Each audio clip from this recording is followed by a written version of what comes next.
because Floyd Mayweather's arrested. It's over. This is not going to end well.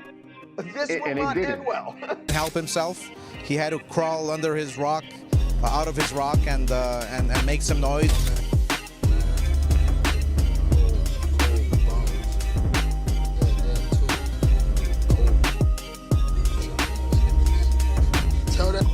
Tell Floyd to get on live.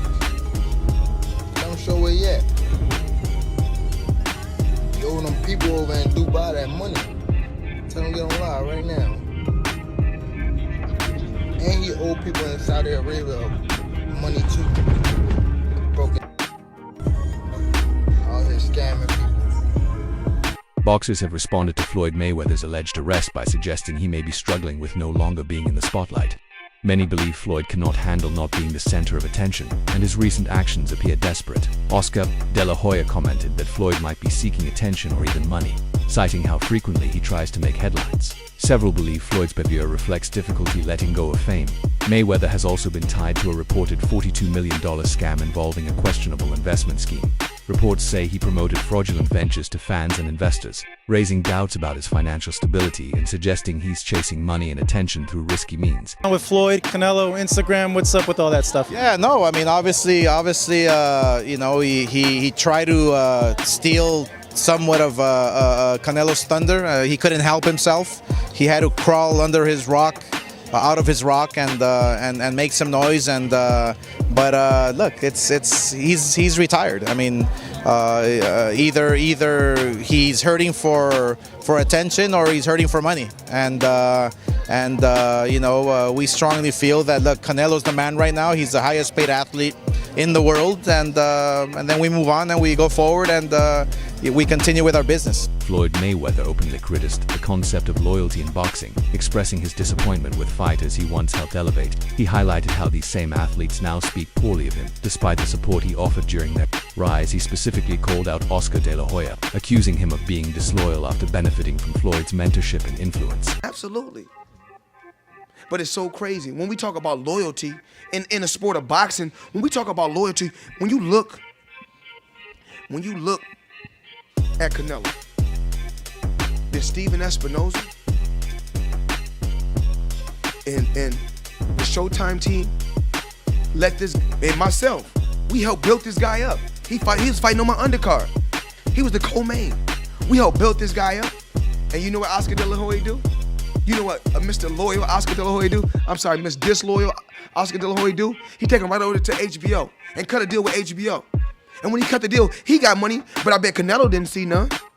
But these are the things that people don't know about in the sport of boxing. Oscar De La Hoya acknowledged the critical impact their fight had on Floyd Mayweather's career, noting it was the turning point that made him Money Mayweather. Prior to facing De La Hoya, Floyd earned relatively modest purses, but the high-profile fight propelled him into mainstream fame and financial success, solidifying his status as a wealthy, well-known figure. Before Mayweather fought me, he was making $2-3 million on my undercards. After beating me, Mayweather becomes Money Mayweather, and he becomes this global superstar. I think we sold 2-point-something million homes. I believe he made something like $8 million all said and done. And what did you make all said and done in that fight? I had to be closer to 80. You made 80 million, he made 8 million. So the negotiation was 90-10? Sometimes fighters don't understand negotiating the right way. Outside the ring, Floyd Mayweather has faced legal issues similar to those of rapper Lil Uzi Vert. Both have been involved in lawsuits over allegations of mistreatment. Floyd's immense wealth often led him to act recklessly, using his financial power without fully considering consequences.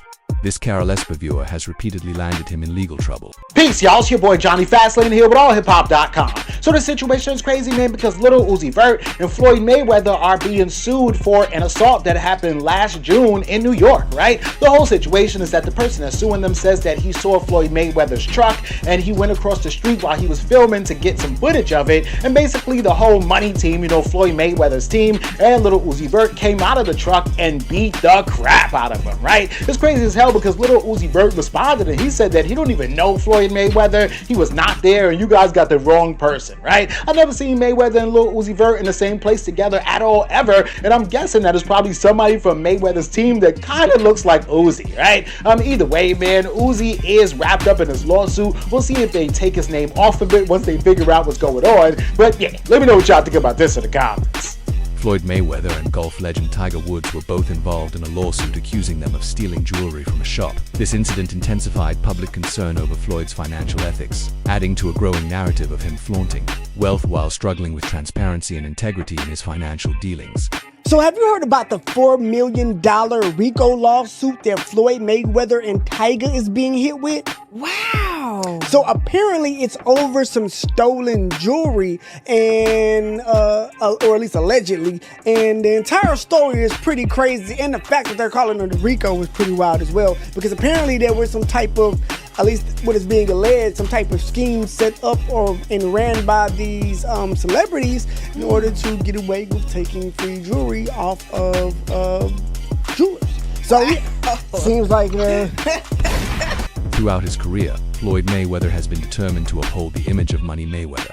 Regardless of where his money came from, he focused on displaying an extravagant lifestyle. His obsession with public perception often led to questionable financial choices aimed at preserving the illusion of limitless wealth. Just let me see a top.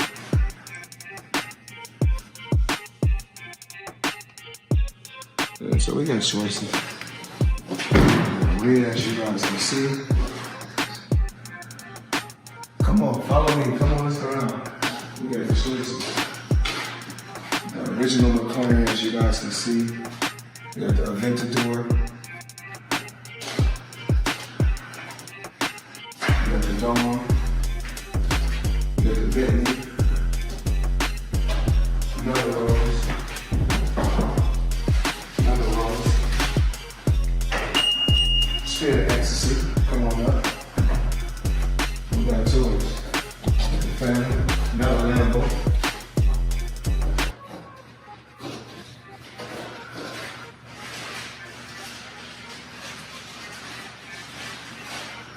Keys somewhere into this.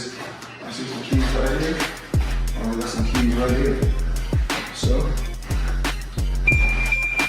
Spirit of Ecstasy, up again.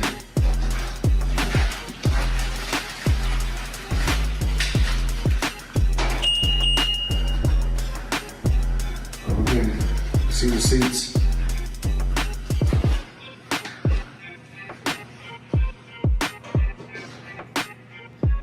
YouTuber and boxer Deji exposed Floyd Mayweather, claiming his perceived wealth is mostly fake. Deji argued that Floyd's flashy displays are misleading and that the reality behind the scenes is far less glamorous. He further suggested that Floyd's obsession with materialism stems from deep personal insecurities rather than actual prosperity. Finance, man. Yeah. How was he? Like, oh, so he's fake as hell. Oh, really? Oh my god. He's so fake and he's insecure as hell. The thing is, I don't even care about saying all this stuff. Yeah, you're not gonna fight me, are you, bitch? Okay. He's so insecure. So let me just tell you like some things that happened. Okay. So this was the Dubai podcast. For some reason, he's just making these noises, slap, slap, slap to his whole team, slap, slap, and just making some weird noises. It made no sense. And then one of my fans said, "Hey yo, Deji, I flew all the way from the UK for this." And then he you don't have to respond to that, no, but he responds being like, "It don't matter, man. You in Dubai now." Like why? Like what do you call them things you get for Christmas? Soundboards. Yeah, literally. Gervonta Davis, once promoted by Floyd Mayweather, made shocking claims that Floyd owes large amounts of money to individuals in Saudi Arabia. Gervonta alleged that Floyd is broke and involved in international scams to maintain his lavish image, painting a grim picture of the financial decline of a former icon.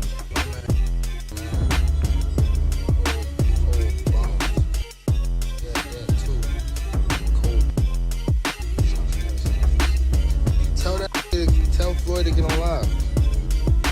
Tell him to show where he at. You owe them people over in Dubai that money. Tell him to get on live right now.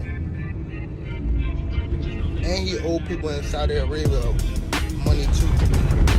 Broken. Out here scamming people. After being publicly criticized by Gervonta Davis, Floyd Mayweather responded by portraying himself as a victim instead of directly addressing the allegations. He said Gervonta was entitled to his opinion. Floyd added that he still respected Gervonta and was proud of him, appearing to downplay the situation and mask underlying tension. Take Vince out on social media. He's been through a lot. throughout his life. So, but I take my hat off to him. I'm proud of him. Saturday night we had a game plan, and a lot of times when he says certain things on social media, I say,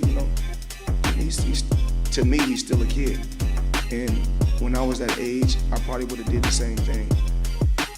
I didn't have a Floyd Mayweather to stand behind me and tell me, about what's right and what's wrong. He got the job done, but my hat off to Ryan Garcia. Tough competitor, tough fighter, and the best man won. Despite branding himself as Money Mayweather, Floyd has reportedly turned to bank loans due to ongoing financial struggles. Faced with growing debt, he continues to spend lavishly to maintain his image, which only worsens his instability. His need to appear wealthy has trapped him in a cycle of excessive spending. I'm not sure how many of you have seen, was it Floyd Mayweather? He did his interview, and he was talking about how he got a loan. He got a loan from a bank, and his new real estate deal is going to make him $300 million a month. You see that? Yeah, I see that. Yeah. Now, the fact that he pointed out was that everybody knows that he got his own capital, which is, money, right? But he still leveraged other people's money. So now he's making $300 million a month. Well, he's going to, that's going to be his plan. So, like I said, back to your example, right? The Airbnb.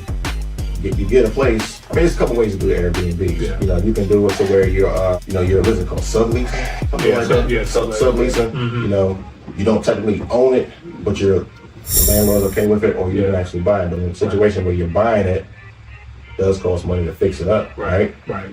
Floyd's real estate investments in New York City led to more legal scrutiny, as authorities questioned how he could afford such luxury given his known debts.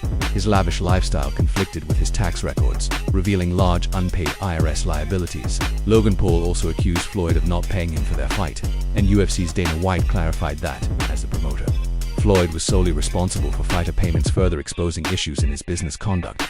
We got Floyd Mayweather back in the real estate news again. This guy's on an acquisition spree like I haven't seen in a long time. You got to remember, in October, he bought a portfolio of multifamily properties in and around Manhattan for $402 million. Well, this time he went all in on office property for a $10 billion portfolio. I got this out of Real Deal, by the way. Now, some of these properties listed are 410 10th Avenue and Hudson Yards. You got Jersey City's Harborside Office Complex. You've got the Aon Center in Chicago and the old post office building in Chicago as well. So the portfolio includes a total of 18 buildings that take up to 10 million square feet of space. Now, he's not new to this. He's got office properties as well. He's got a pretty good portfolio so far. He's got 16 properties worth about $7 billion. He's going to add this portfolio to it, and he's going to be on a tear. So I hope he has a good marketing company as well. But congrats to him. Frustrated by non-payment, Logan Paul announced plans to sue Floyd Mayweather to recover his earnings. He publicly stated he would take legal action, highlighting the growing number of financial conflicts surrounding Floyd. Joe Rogan, Floyd's motives, noting that the Logan Paul fight was clearly about money, not competition. This shift led fans and analysts to question whether pride or profit now drives the former champ. Logan Paul and Floyd Mayweather just fought, and Logan Paul made $20 million, and Floyd Mayweather made $100 million, and they're looking at this like, hey, what about me? Like, how come I'm not making that kind of money? Go through this with Mayweather? Yeah. Thank you. Yeah, it's honestly bullshit. Like having people who aren't a professional promotional company control where the money goes is like, we made that mistake. But, it's Floyd Mayweather, so before we fought him, we kind of were willing to do whatever, and now after the fact, kind of shooting ourselves in the foot because he's a scumbag. Yeah. But now that we know that, and everyone else who fights Floyd should know that, like, don't let him control the money. Would you ever fight him again under any circumstances? No, he wanted to. He reached out. But, like, no? Yeah. Jake Paul boldly claimed Floyd Mayweather is broke, stating that many are still fooled by Floyd's carefully curated public image. According to Jake, the extravagant lifestyle is just a front, and the truth about Floyd's financial decline, that is becoming harder to ignore. During promotion for their match, Conor McGregor mocked Floyd, saying he couldn't read and was broke taunts that deeply undercut Floyd's once untouchable reputation. Like I said, I have time for all of these guys. I'll fight anyone. I don't give a who it is. Even if they want to come and get some sparring in, let's run it. Jake, now did Logan ever get paid with the situation with Floyd Mayweather? Nah, not yet. Floyd Mayweather's broke. That's what a lot of people don't realize. He gets these big checks and doesn't pay the taxes on it. And then the IRS comes hunting him down later. He owes a lot of people I know money. and Logan's deep down on that list. So I don't know if Logan's ever gonna get paid. It's kind of up. Conor McGregor also ridiculed Floyd Mayweather over his alleged tax issues.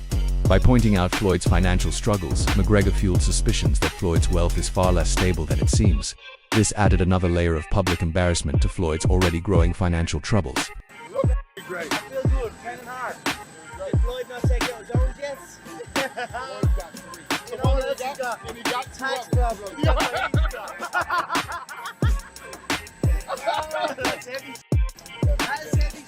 Hard to get out from underneath. It is, especially when I'm on top of you. Devin Haney shared personal insights about Floyd Mayweather, accusing him of manipulation and dishonesty. Haney stated that while others were blinded by Floyd's fame and luxury, he saw the truth early. He revealed how Floyd concealed financial instability behind flashy displays, using control and image manipulation as strategic tools. He's just trolling. He's trolling. He's telling me he's trolling. So I'm like, nah, he's not trolling. He's not trolling. That's real. Like, it was just getting worse and worse and worse and worse and worse. What was your father saying throughout camp about that? He was same thing. Like, we was both going back and forth. Like, it gonna happen. Like, we could understand. We like, why the he wanted to start this now? Now, like, why all of a sudden he playing this crazy role now? Why do you think? On the outside looking in, why would you say? I don't know, bro. Like, when I seen it, I knew it wasn't right. Yeah. Floyd's portrayal of Devin Haney illustrates how he manipulates others for personal benefit. Just before Haney's fight with Ryan Garcia, Floyd released a selectively edited sparring video that showed Haney struggling. This calculated move aimed to undermine Haney and protect Floyd's ego, revealing the insecurity beneath his polished image. Floyd once promoted a carefree spending philosophy, claiming happiness comes from luxury, yet his growing debt issues show the flaw in this mindset, a lack of responsible financial planning that now haunts him. But you throw a lot of money around, don't you? Why not? You can't take it with you. I mean, there's no Brent trucks pulling up at no funeral home. So, I mean, you gotta be able to enjoy your money, but make your money work for you. Can't play the MCs the day, live every day. Absolutely. That's Floyd Mayweather's strategy. My strategy is to, I'm a hustler. I'm a hustler, no matter how you look at it. Just because I may wear a diamond necklace or a big diamond ring, because another guy he wear a ring on his ring finger, and he's no better than I am. He's doing the same thing I'm doing, but he's just sweeping his dirt under the rug, and mine is out in the open. Money doesn't make people happy, but you've got a hell of a lot of it. And are you happy? Am I happy? Absolutely. I'm happy because my children are happy. I'm happy because my mom is happy. I'm not happy because of the money, because I was happier when I didn't have the money.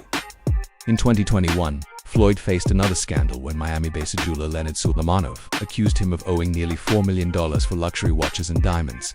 Although partial payments were made, Floyd allegedly failed to complete the transactions, further reinforcing his pattern of financial conflict and legal entanglement. In 2008, three broke comics turned YouTube sketches into a $100 million empire. Adam Devine and Blake Anderson met at Orange Coast College, where they bonded over comedy. They were both regularly on the improv scene in LA, which is where Adam meets Anders home. Now at the time, Blake and Adam were already shooting skits, with Blake's childhood best friend as the director and film crew. His name was Kyle Nochek. He's kind of the fourth unknown member of the group. But after Adam met Anders, he decided to bring him in the group, and the four instantly hit it off. They then created a sketch group called Mail Order Comedy, where they uploaded all their skits to YouTube and MySpace. Then in 2008, they had their best idea yet with a sketch called Fifth Year, about three roommates who partied through college and now are bumbling through life and work, if that sounds familiar. The sketch became so popular that Comedy Central actually DM'd them to see if they could make a show for them. And after a month of not answering them, they ended up pitching Fifth Year to Comedy Central, which would eventually turn into Workaholics. The first episode ran on April 6, 2011, and it quickly became a cult classic for Comedy Central. 7 seasons later, it's a streaming goldmine worth over $100 million. Then they spun that broke boy hustle into their 2018 Netflix film, Game Over Man. Now over a decade later, these four turned living room skits into a comedy dynasty, showing you don't need big budgets to have something people will love. That's it for today's video. Stay tuned until next time.